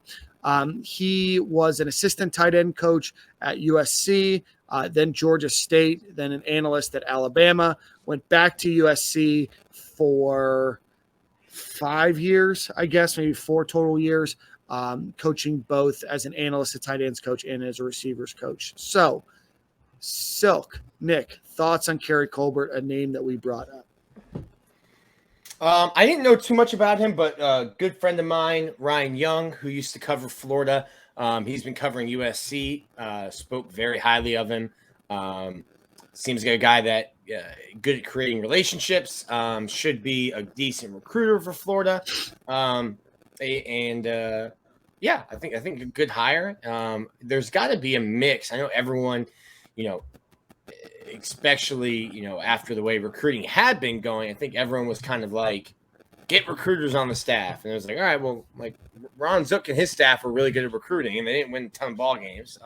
So you've got to have a mix of both. And you've still got, how many do we have now, Dan? There's room for 5 more? Yeah, coaches? 5 more coaches, yeah. And I think 4, because I'm pretty sure I know one. The other offensive line coach that's over on the Gators Online message boards. Go ahead and get yourself access to that for $10 for a year. So I think 4 more, and then it'll be interesting how you figure those out, because you need a special. Billy Napier said he wanted a special teams coach, right? Very good. Linebacker, defensive line, maybe 2 linebacker coaches. And I'm still told that some of these roles could still be fluid. Like Tony was named safeties coach, but if you don't get who you want at linebacker, you can move him back to linebackers. And so I think some of these roles are still fluid. But I like Kerry Colbert, and I think he's a young, energetic coach, and he's got a history of putting guys in the league. Yeah. Yeah, the history of putting guys in the league is there. Did some digging around old Twitter searches and message board stuff to see what his fan base gripe was about him. And they gripe a little bit about his recruiting, but development, getting guys in the league is there. And we'll see, because he had to recruit under Clay Helton, which couldn't have been the greatest of things out there. But I think it's a good hire. Our previous relationship with Napier's there. So he got guys around him that understand his process and what he's trying to do. So not mad at that hire at all on paper. I do want to see some Florida guys on this staff. What else do we got?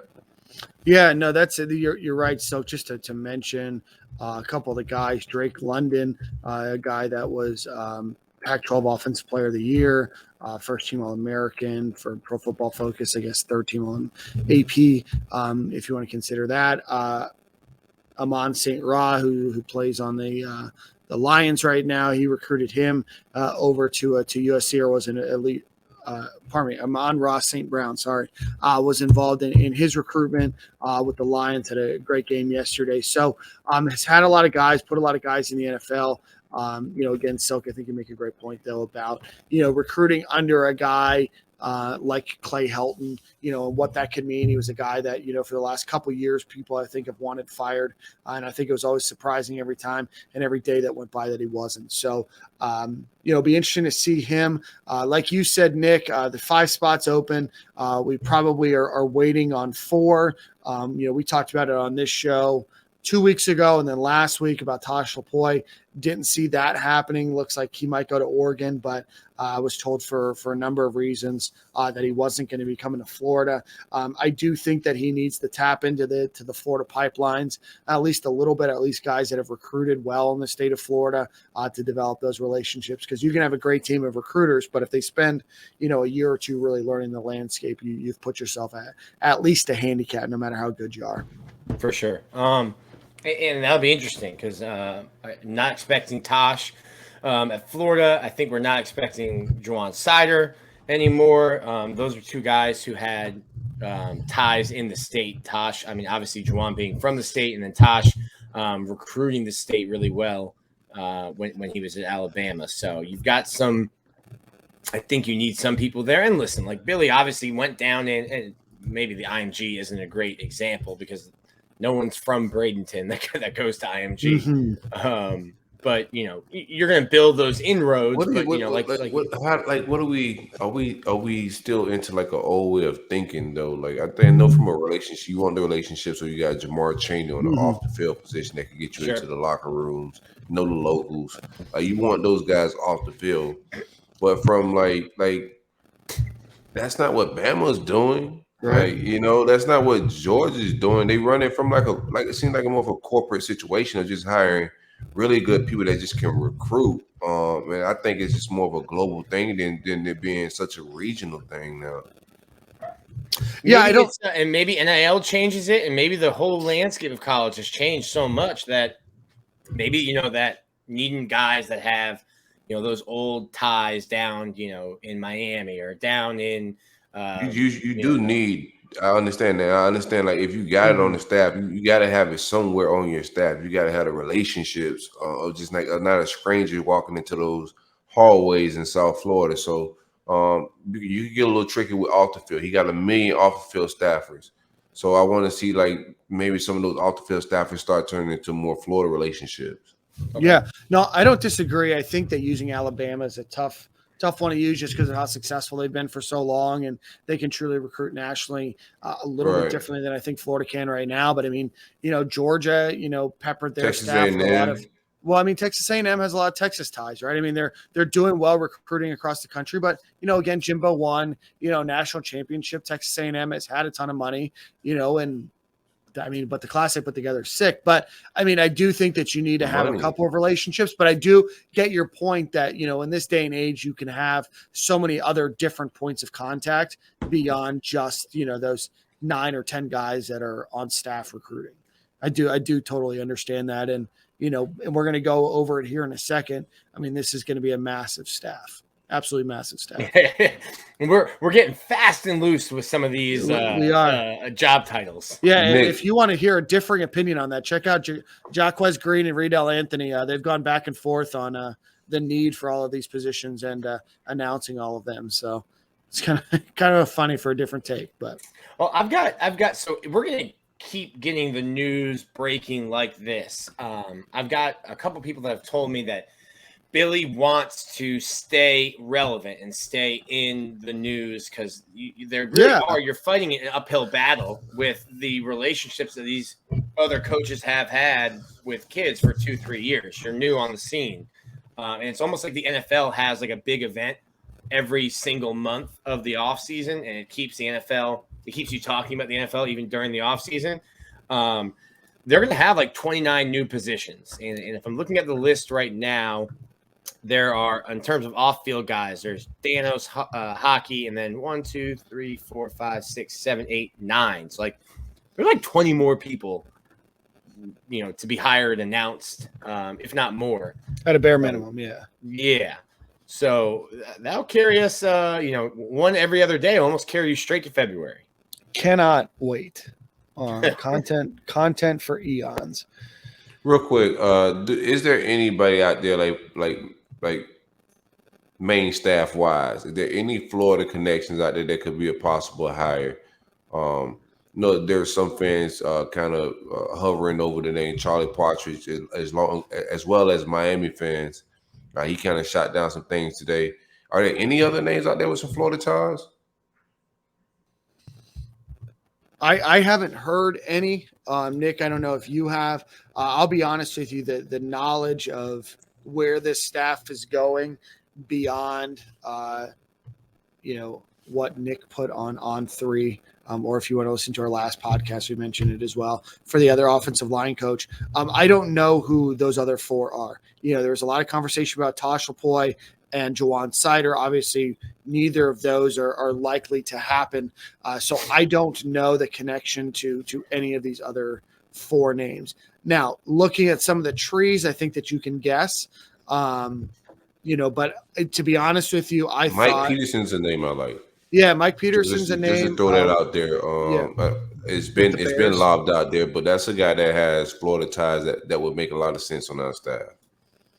Yeah, I don't think Mike Peterson's coached at the college level, as at least a position coach in the college level. So, do you leave a spot at the Bears? I know he's is he an analyst or, but do you leave a spot, with the Bears to come, coach, college, or do you continue to try the NFL, tracks? I know that's a lot of people have said that about Marquand Manuel and Ike Hilliard and, a lot of these other names that are in the NFL. Do they stay there or do they come back at some point? So I don't know. I heard Mike Peterson. Isn't there Mike Peterson at USC? Junior USC. Maybe.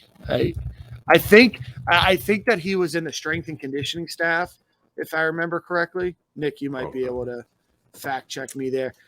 I think he was back when Jeff Dillman was around. Yeah, Mike could be wrong. He might have been while he was like finishing a degree or something as well. But Mike P was here for a little bit. I think it was with the strength and conditioning when Dillman was here. I think you're right on that. Yeah, my apologies. He was the OLB coach for the for you. But yeah, I think that he started in the strength and conditioning program with Will Muschamp there and Jeff Dillman. So but yeah, no, again, I don't know any other names. Nick, I'm not sure if you're hearing any other names. Or if you want to put any out there, but I'm not currently.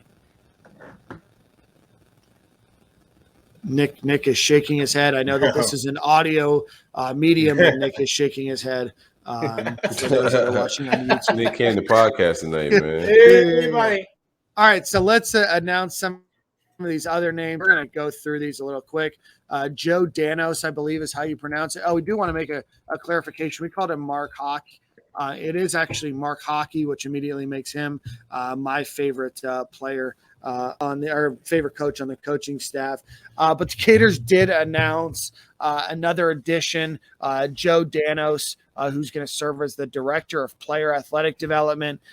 He's previously with the Giants. He was there from 2013 to 2019. He coached with LSU. He coached for USA weightlifting. He coached for FSU. He coached at SMU. He's coached at a number of different places. So, Nick, any thoughts on Joe Danos before we move on? From Louisiana, he was a weightlifting champion of his own. He's been all over the place at LSU, with USA weightlifting, with the Giants, with FSU. A lot of you got to lift him right now, Nick? No, you can't lift him right now. No, probably not. No, that's his job. His job is to lift or to help people lift. A lot of people I thought you lift like that. My bad. He used to lift you. Yeah, he did used to. Here we go. Just trying to bring knowledge to the podcast. My bad, getting kicked. Getting kicked. A lot of people credited him with because he was at FSU. He was at man. Bro, we need to get Urban back on the pod. I don't know. He's got some questions. Man. Yeah. I don't know if Urban will be doing any media anytime soon. He was at FSU, and a lot of people credited him with the strength and conditioning program that led to FSU's national championship. I like it. Very good. That's it. Very good. Let's see. I don't have any deep hockey takes, man. Nick got all the takes on that one. He's got hockey takes and Danos takes. All right, let's see here. We already mentioned Ryan O'Hara, Jamar Chaney, Joe Hamilton, and Nick McDonald, and Andrew Burkett. Katie Turner, big announcement on Friday, is going to be something called the Assistant Athletic Director of Recruiting Strategy for the Gators. Previously worked with Billy Napier at the University of Louisiana, has spent the last 2 years at the University of Georgia overseeing a lot of their recruiting operations, comes to the University of Florida, bright-eyed and bushy-tailed. Huge coup, huge name, big name, in that world and in those circles as somebody that is incredibly organized and doing things really well. So big coup for Billy Napier and his staff there, regardless of the relationship that they had before, in my opinion. Yeah, I talked to somebody. Their son is being recruited, and they've done unofficial visits both to Georgia under when Katie was there, under their current staff, and at Florida under the previous staff. And they are Gator fans. Would love to come to Florida, but he was telling me about his son's night and day experience from the unofficial visit to Georgia and how everything was run, how everything was organized, and how they took care of you from start to finish of the visit for an unofficial visit, not even an official visit, and just how kind of disjointed things were. And the Florida visit did not live up in any way, shape, or form to the Georgia visit. Not only are you getting someone who was part of one of the architects of that great experience that the person I talked to's son had at Georgia, you're taking that away from Georgia, at least a part of it, and adding it to your staff and to your operation. So I think that is, almost like addition by subtraction. You're hurting Georgia while making your operation, your infrastructure better. No doubt. Just a good get. Very impressive. Seen a lot of love go out to her, whether it was from recruits, players, parents of players. I thought was really dope. And then that speaks to his relationships. I mean, shout out to Billy. All these coaches are going to be as good as their relationships. We got to see Dan's relationships last time in the friends he brought. So yeah. These guys are going to bring their friends, man. We just better hope they have good friends. No, I agree. Great get for the Gators. I think that she's obviously that's a very elevated title from what Florida's had before. And we're going to mention another person's name here shortly, who will likely be in a somewhat similar role as well. I can see a couple of people building out this department in what was probably Lee Davis's role, and building out a bigger team more than just maybe the one or two people. So Jacob LaFrance, a guy that we had mentioned before as well, had been there for a while, but his position was announced as Director of Player Personnel. Doug Deming was announced as well, Director of Recruiting Innovation, which I understand is a guy that is going to oversee a lot of video and creating videos. Really impressive stuff. If you haven't, watched, the University of Louisiana videos that they put out, just incredible work, both from a hype perspective, but from also like just good content and good thoughtful creation of that content. And I know a number of people have asked about, him, and I don't know if we have an exact answer other than, people have asked about Kevin Camps. He was specifically mentioned by Billy Napier for the hard work that he did. So, it's our hope and thoughts that Kevin Camps, friend of the show, friend of the podcast, and a friend of all three of ours, will stick around, hopefully into this staff. Finally, the last name that was announced is Ashore Pira, who is the Assistant Director of Football Operations, Logistics, and Analytics. You might recognize. Yeah, you might recognize Ashore Pira. We talked about him on the last show a little bit. Actively recruited for Billy Napier and for the Gators, during the 10 or 12 days that they had before National Signing Day, was all over the country. Former high school football coach, was an analyst with Billy over at Louisiana, and then has moved around in that football operations department and onto this staff here at the University of Florida.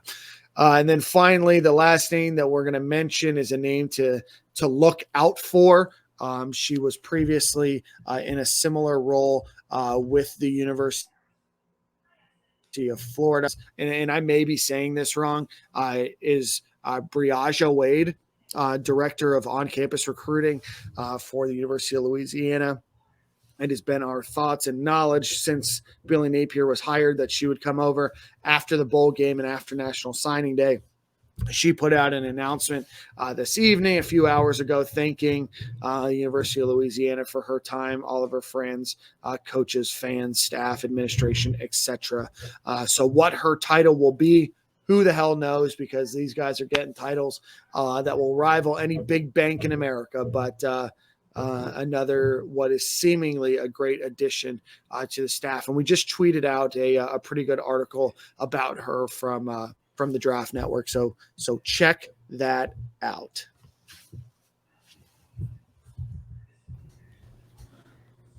Billy got that $5 million for off-field staff silk, and he's spending it. He's spending it like you on buy or sell. Billy's hiring attractive people. I like Billy's style. Like Nick's nodding his head like he has an opportunity to get on the staff. Director of Punting Propaganda. I can see it. Nobody wants to be around ugly people, Dan. That's true. That's a fact, right? That's fact. Was it Will Muschamp that said, like, have you seen his wife? I know he can recruit. Was that Will? Shout out to Will. Shout out to Will's wife. Shout out to Carol. Yeah, shout out to Carol. Will's a recruiter. No, I don't think that was Will Muschamp. I think that, but it might have been. Who knows? I think that's been said multiple times. Who's to say? Who's to say? Who's to know? Other college football fanatics always get weird when new hires go happen. Everybody go looking at like all the coaches' wives. Oh, this guy can't recruit. Look at his wife. Disrespectful. Fans are crazy, man. Like, you see what fans do? Disrespectful. Bro, his wife's hot. He can recruit. Moving on, Dan. moving on. Moving on. Like what a ideology. I like it. Go ahead. Yeah, remember, but you have to remember that the hot crazy scale too. Anyway, we can talk about that later. So the Vicky Mendoza line. Yeah. So in other news, Gators baseball in one of the, what, Nick, you said 6 polls that are going to likely come out. The Gators end up number 6 preseason for baseball. Nick is going to be actively working on getting Kevin O'Sullivan onto this program before the season starts. But if not, it seems like the Gators will have a good good shot at another run, and we will certainly break down baseball a bit more here in the future. Outside of that, there's a bowl game. There's in a couple bowl. days. Jeez Louise, huh? In 3 days in beautiful Tampa, Florida. Do we have to do it? We can quickly gloss over that. The 40 I'm in a talking about the football game, match. the actual game. It's gonna be rough. I saw so Florida practiced on Saturday. Saw that Tim Brewster, the current tight ends coach, was in New Jersey. Don't know if he's there. Some news though, like Jacob Copeland practicing and will play. Lloyd Summerall practicing. Does he play? Who knows? He hasn't played much in his career yet, but practicing. Those are 2 guys that are in the portal that will play. Anthony Richardson had surgery for a meniscus tear, out for the game. So Florida riding with Emory Jones. I'm concerned about Florida's level of commitment to the game and how prepared they will be Thursday. And those concerns lead me to a concern on the final score. Nick, what here, let's get we broke down the game last week. There's been nothing new that has been either announced or would really change what I think is the outcome of the game. Well, I didn't know if Emory was going to play, so that was good news. Diabate, I didn't know. Silk was getting his Carlos Del Rio and Jalen Kitna ready. No, man. I'm gonna be in Atlanta, and I'm gonna be choosing to be happy that day. Like Florida better come to play good football. If not, it's pretty much a bye week for me. Atlanta is a magic city. Magic City, exactly. Yeah. I see the vibes. So let's get some score predictions. If you want to hear our breakdown of the game, listen to last week. I think we talked about it for about 4 minutes. Do we know if any of the coaches was out at practice watching these guys prep for bowl? Or they just out recruiting? Yes, there has been coaches out there in analysis. Nick, you break it down a little bit more than me. Yeah, coaches are out there. That's what they can do. So they can't. You've got so many coaches now with the new staff and the old staff. The new staff cannot be out recruiting. You can only have those 10 guys, on the road at one time. The old staff can coach. The new staff can't. So I was even told that the new staff has asked, obviously, like, listen, these guys aren't being retained. They don't hold any, they don't need to do anything Billy Napier asked them to do. But the new staff has asked to, like, hey, can you play some of the younger guys? We're trying to see what we have available. That might not bode well for Damian Pierce and Malik Davis getting, 40 carries against UCF. But the new staff would like to see what they have, what they're inheriting. And, you're not inheriting seniors. So with that being said, with that knowledge, so give us a score prediction. Give me us, man. I'm gonna go 24-17, something weird. Who knows, man? But give me us. Nick. Damian Pierce goes bananas. He's gonna keep handing him the ball. I'm gonna go right off into the sunset. I think Silk had me muted. I'm gonna go UCF wins 38-30. Nick just knows how to turn people off this podcast. At least I waited until almost the second hour. Like, what do you think UCF gives us problems with? I think it's one team wanting to play the game and one team not. I mean, you watched a disaster last year. Right. I don't know if this team doesn't want to win. I think that there's a connection to the coaching staff. I think that there's I think that there's a pride to play. I think that there's other things, FSU, things of that nature. vibes that they're giving me. I think that Florida's got a pretty good chance to win this one. So I'm going to go with Florida, and I actually think that they're going to score a number of points.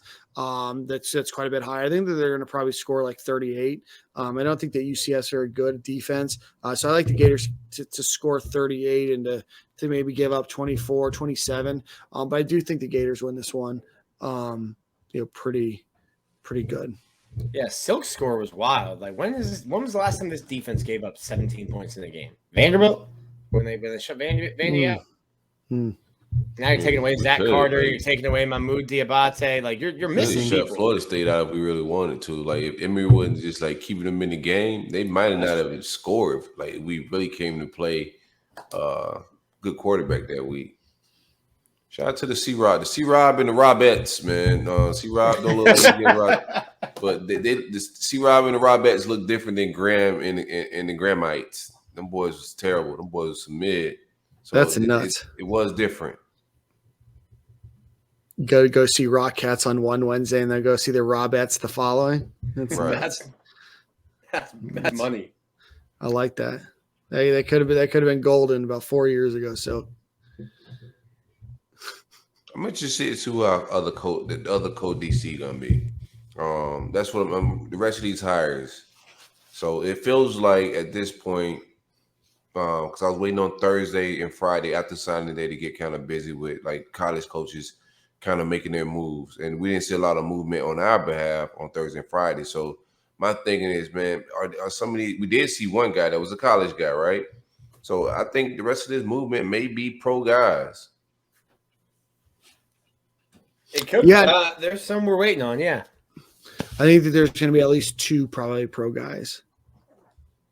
One that everybody's thinking, then I think there'll probably be a surprise. I don't know what it is, but surprise for all of us. If you've listened this long, hit up Dan's DMs. He's got the coaching. Get all the sauce, yeah. All the sauces. Dan, give me the cash out. Let them know where they can tip you at. Yeah. That's a good point. Dan-Thompson-2 on Venmo. All right, boys. Let's why don't we round out the show with a little Manscaped ad read, and I think I got to take us home with a song tonight. So, jingle bells, jingle bells. Your bells are not jingling properly if you have waited to this point in time to try to get you some Manscaped 2.0, Lawnmower 4.0. If you're trying to get any of that at this point for Christmas, you're late. But you can still make it happen before New Year's. The Lawnmower 4.0 is a snag-proof, skin-safe technology. You can use it in the water. It also has a light on it. So if you're in the dark and you like to set the mood and set a vibe while you're shaving and manscaping, you got the light to navigate you through the forest a little bit there. Yeah. Make sure you don't get lost in the forest there, Dan. Coupon code SG at checkout. It's going to get you 20% off and free shipping. Be sure to support your favorite podcast and protect those balls, and do not use the ball deodorant on your beard. That's nuts. I cannot believe Nick said that. It's nuts. All right, boys. Woo! I don't know what song. So before we do that, again, a quick shout out to Manscaped, Game Time Sidekicks, Home Field Apparel, and Brunt Insurance. For happy holidays, man. They do some quick holidays. Favorite holiday movie? I'm gonna Home go Alone or A Christmas Story. See, I'm gonna go Home Alone 2, or the Santa Claus, the one with Tim Allen, or Elf. I can watch all three. Oh, Elf, that's elite. Is Home Alone 2 one of the only ones, like only movies where like the second one was like holds up as well? There's probably like The Godfather, but there's probably a few like the sequels ever as good as the first. How y'all feel about the Die Hard joints? Those are Christmas flicks to y'all? I feel like people do this just to be like that person. You know what I mean? Yeah. Like, they don't actually think it's a Christmas movie, but because it's like a movie that like takes place at Christmas, they're like, oh, it's a Christmas movie. It's like, all right, fine. If that's your opinion, like I'm not going to convince you, but like in no way, shape, or form would you consider it a Christmas movie. It's just like a movie at Christmas. You know what I mean? What about Friday After Next? You think that's a Christmas movie? Hell yeah. Okay, cool. Hell yeah. Trying to see where you at with it. What about you, Silk? Yeah, what about you, Silk? Friday After Next. But Home Alone, I like the original, man. The second one's good, but I'm an original Home Alone guy, bro. One is the GOAT for me. And then Office Party. I think Office Party that was fairly new in my Christmas repertoire, but that was hilarious.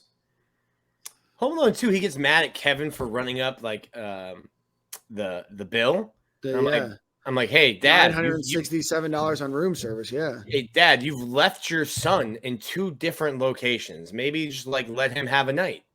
Let him have some fun on room service. Yeah. It's not the fact. Well, I mean, I guess they all probably got comped at the hotel, but that he was probably staying at the time like a $500 a night hotel. To stay at the Plaza Hotel right now sets you back about $1,400 a night. So I can only imagine what the room that he had at the time would have set him back in 1992. But there's a lot of things that are wrong with that movie, but that's what I think gets me. That's why I like it so much. You have a kid in Rockefeller Square and not one other person's around. I went to Rockefeller Center and bro, there was 2.5 million people there just standing around. You know what I mean? So all holding their Vax card and their IDs up. Just not everybody's just trying to get that one photo. So it looks like you're the only one there. So what is do you have a favorite holiday song? This Christmas, man. I'll say Chris Brown. This Christmas. Gets in his bag. Okay. What you got, Nick? Jingle bells?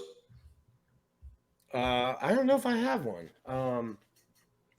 Ever since day after Thanksgiving, I've just been listening to like Christmas playlist, just like on shuffle. Yeah, and he can't even think of one song, No, I mean, like I like the old traditional did you go to elementary school, fam? Yeah, I went to Catholic school, so like I like Holy Night, the first Noel, stuff like that. I mean, I've heard Mariah Carey make $800,000 a day.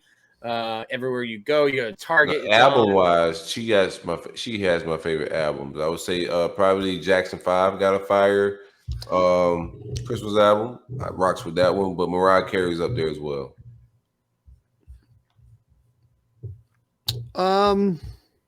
I don't think Nick said a song other than just the traditional. I'm gonna go with is it Bing Crosby? I'm beginning to look a lot like Christmas. Sure. Sounds like a song Bing Crosby would have sang.